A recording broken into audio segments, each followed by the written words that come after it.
career, and it is all layered.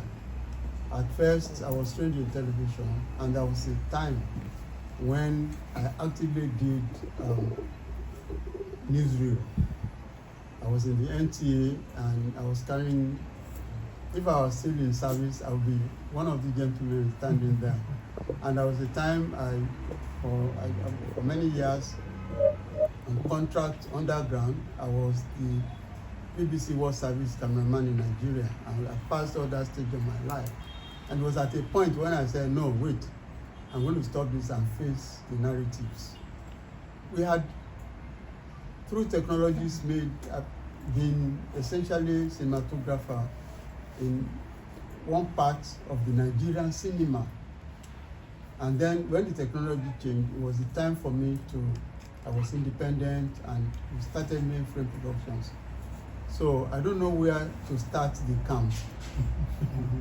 But if we started from when the technology changed and we started to use video, we had no choice because of the Nigerian economy had collapsed completely. And I decided to appropriate the new technology and for this to tell the stories.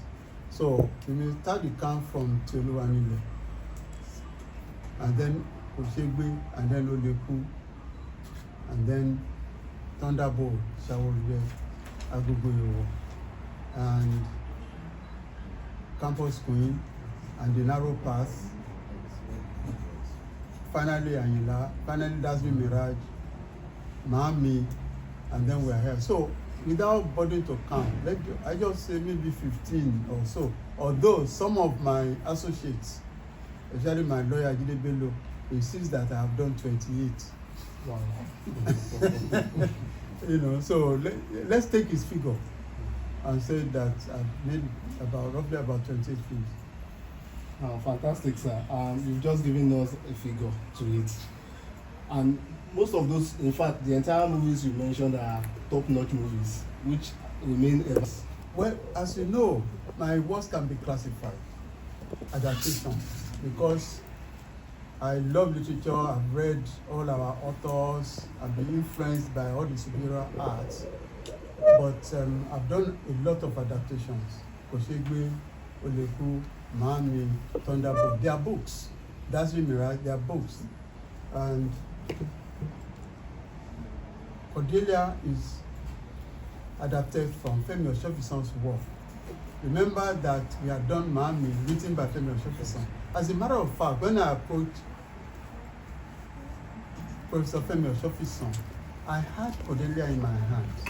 It was like not a complete novel, it's like a novella or something. You could not believe that such a powerful story can come out, things can come out from such a small book. And when I got to him, I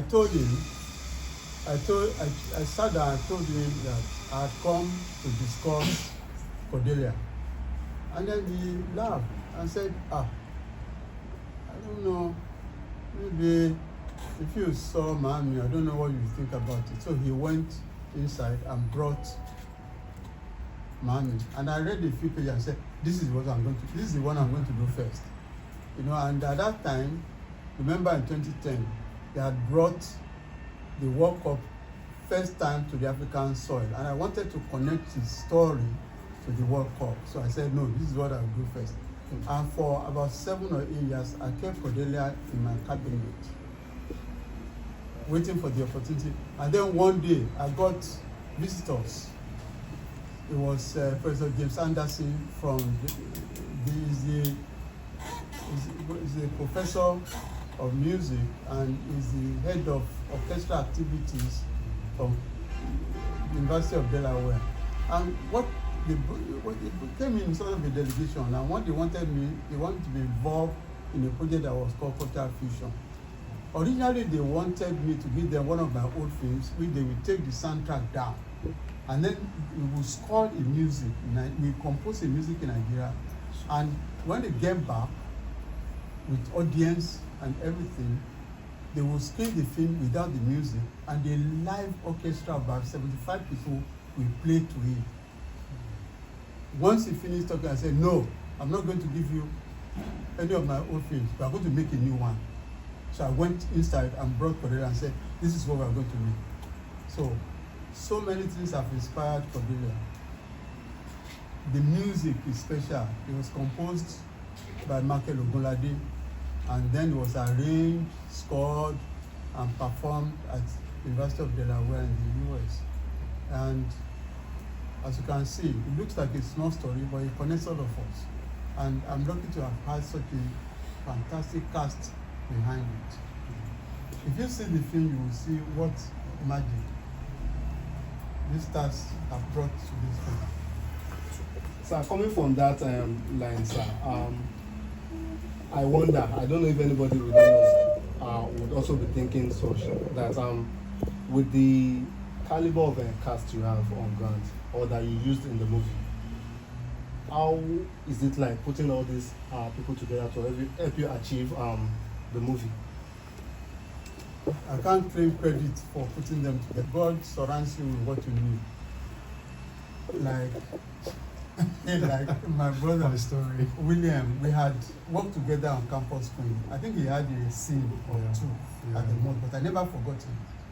You know, so when the time came, professor struggling with the marriage in the university and so on.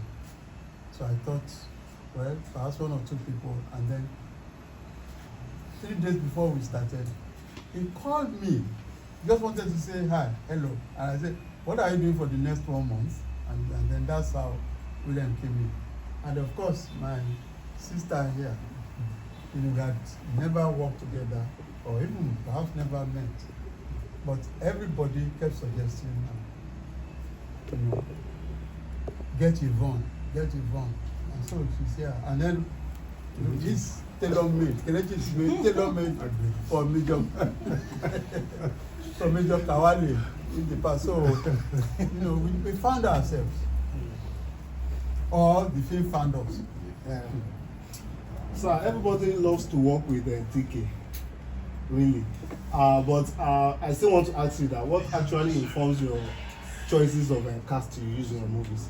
No. Starting from the time of Shawo, Ide and the likes, I can definitely say that I was small while those movies came out, but I got to know that those that were cast in that movie, they become top movie, this thing we have around now. So what actually informs your decision of? I think my style of working is very simple, because I make films that have a bit of myself and my environment in it. And I'm a keen observer of the society. So I can easily match people to these roles. And I cast people who are closest to the character before I decide that's the person that's going to play. You know, so I say I go along, I look at everybody, and you know, so I store it away. And when the time comes, I recall it and say, get somebody like that. Sometimes it works like that for me, because, but sometimes there are surprises, things that I didn't think about or never. But I have learned as I lead my life to pay attention to everything happening around me.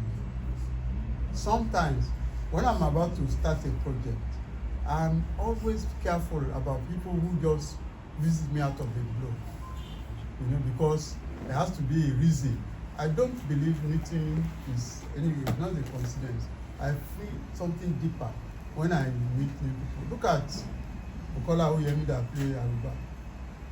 I've tried, you know, some of the cast I wanted in mind, but something funny was happening. Anybody I had in mind was either due for delivery of a new baby, or just too pregnant to move. I said like that. So I was wondering what the hell is happening. And one day, Bukola showed up, slim girl, dark, and she's serving. She's in youth service from Kwara University, or University of Ilorin, precisely. And then I said, okay, all right, come again, and so on. Then she was just for 2 minutes and said, call her back, call the girl back. And that's how she played me. You know, so I'm always very receptive, you know, because one thing very great about Nigeria, our country, is what God has given us. We have everything, any location you can dream of, from Sahara to the Atlantic Ocean, all the hills, river, swamps, everything, you have everything. But more importantly, we have the people. Largely, Nigerians are so creative that you can almost virtually pick anybody on the road and they'll be ready to act. Not to talk about not talented, tested, trained, educated, talents like I work with all the time. All right, thank you, sir. Without them, there'll be no film. All right, thank you, sir. Can we have other media outlets to ask these questions now? But before that, I would like to direct my first question to the male actor, the lead actor, sir. How was it like working with TK? And then what was your experience at the locations? Okay, so I will not start with Cordelia. We should go back to the first time I ever worked with him.